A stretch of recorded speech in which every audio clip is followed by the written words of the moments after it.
तो आज हमें करना है टाइगर नेस्ट मोनेस्ट्री के लिए ट्रैक। और ये हम टाइगर नेस्ट के जहाँ से ट्रैकिंग शुरू होती है उसकी तरफ जा रहे हैं। और जो रास्ते में नज़ारे हैं वो काफ़ी खूबसूरत हैं। पारो से ही इसकी ट्रैकिंग शुरू होती है जैसे कि मैंने आपको बताया था। और अभी हमारी बस उस तरफ जा रही है और वहाँ पर रुक के हम पहले स्टिक्स लेंगे। जो डंडी होती है वो लेना कंपलसरी है क्योंकि इसमें आगे सीढ़ियाँ भी हैं काफ़ी ऊंची। तो चढ़ते समय और उतरते समय दोनों ही टाइम पे ज़रूरत पड़ेगी।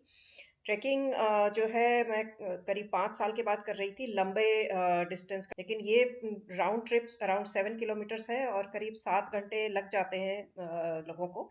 तो इसलिए रास्ते में वीडियोग्राफी मैंने ज़्यादा नहीं की है, ज़्यादातर आपको स्टिल फोटोज़ दिखाऊंगी।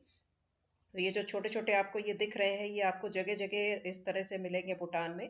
पहाड़ों के जो क्रेविसेस होते हैं उसमें रखे हुए। दूर से आपने टाइगर नेस्ट मोनेस्ट्री भी देखी है अभी। और ये है नज़ारे जो ट्रैकिंग के रास्ते में हमें मिल रहे थे। तो और इसमें आधे रास्ते पर एक जगह है जहाँ पर आप चाय नाश्ता कर सकते हैं। बहुत अच्छा तो नहीं है और रास्ते में इसके अलावा आपको खाने के लिए कुछ और मिलेगा भी नहीं, तो साथ में कुछ लेके जाना चाहिए।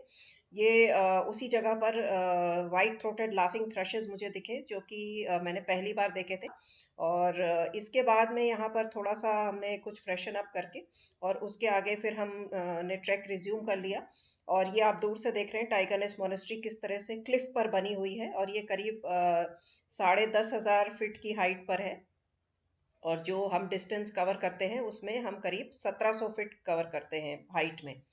तो आप देख सकते हैं कि अब हम बिल्कुल टाइगर नेस्ट मोनेस्ट्री के पास में पहुंच चुके हैं।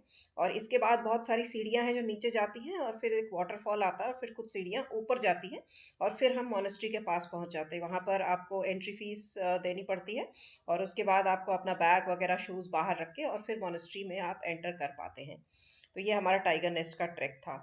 उसके बाद उस दिन हम बहुत थक गए थे। उसके अगले दिन हमें निकलना था वापस फुनशोलिंग के लिए, हमारी ट्रिप खत्म हो रही थी।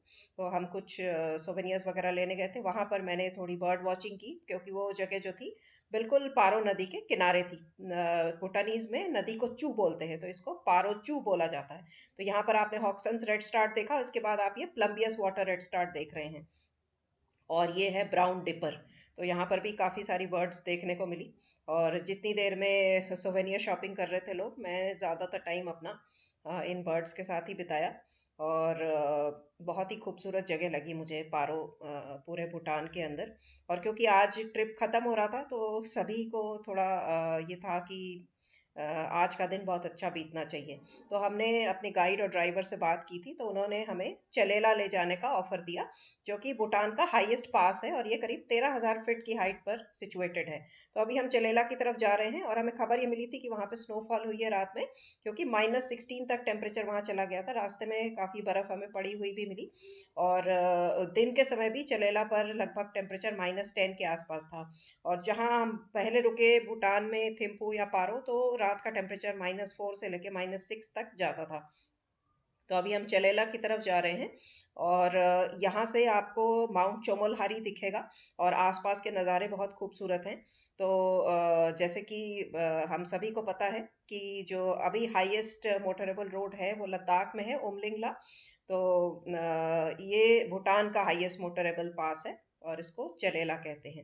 और अभी आपने माउंट चोमोलहारी देखा और ये जगह जो है हम चलेला पर लगभग पहुंच चुके हैं। यहाँ पर ये वही वाइट फ्लैग्स और कुछ प्रेयर फ्लैग्स भी हैं जो मैंने पहले भी आपको दिखाए थे।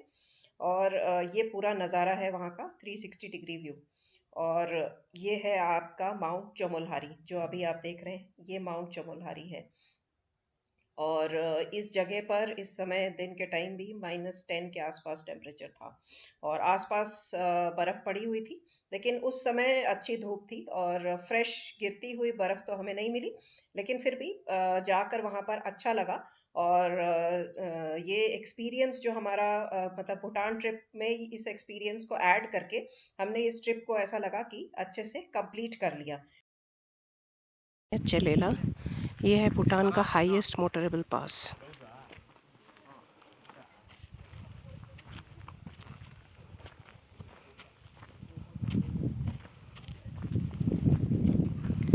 इसकी हाइट है 13,000 फीट। लद्दाख में जो हाईएस्ट मोटरेबल पास है इस समय वो है उमलिंगला, जिसकी हाइट 18 से 19,000 फीट के बीच में है। और जब तक वहाँ पर रोड नहीं बनी थी उससे पहले जो हाईएस्ट पॉइंट था, हाईएस्ट मोटरेबल रोड, वो था खारडुंगला और उसकी हाइट थी 17,982 फीट। तो ये है चलेला और यहाँ से हिमालय का व्यू दिख रहा है।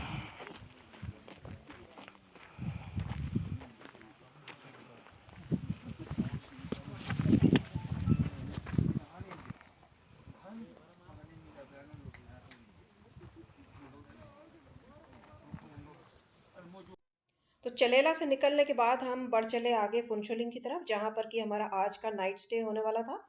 और रास्ते में हमने लंच किया एक जगह रुककर, और वो थी बीआरओ की कैंटीन, बॉर्डर रोड्स ऑर्गेनाइजेशन की।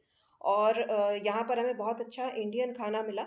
और भूटानीज क्यूजीन भी हम सभी को पसंद आई, खास करके जो उनकी नेशनल डिश है एमादात्सी, जो चिलीज, रेड चिलीज और चीज़ के साथ बनती है, और केवादात्सी जो कि पोटैटो एंड चीज़ के साथ बनती है। सूजा जो उनका बटर टी होता है। लेकिन फिर अपने देश के खाने की बात ही अलग हो। तो इस तरह से हमारा भूटान ट्रिप एंड हुआ, और आप देख सकते हैं कि कितना खूबसूरत सूर्यास्त था उस दिन का।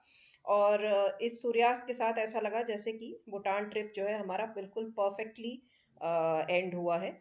और ये भूटान आना रिकमेंडेड इसलिए है क्योंकि ये बहुत खूबसूरत देश है, और एनवायरनमेंट के लिए ये लोग बहुत ज़्यादा जागरूक हैं। तो आप यहाँ ज़रूर आइए और इसको विज़िट करिए।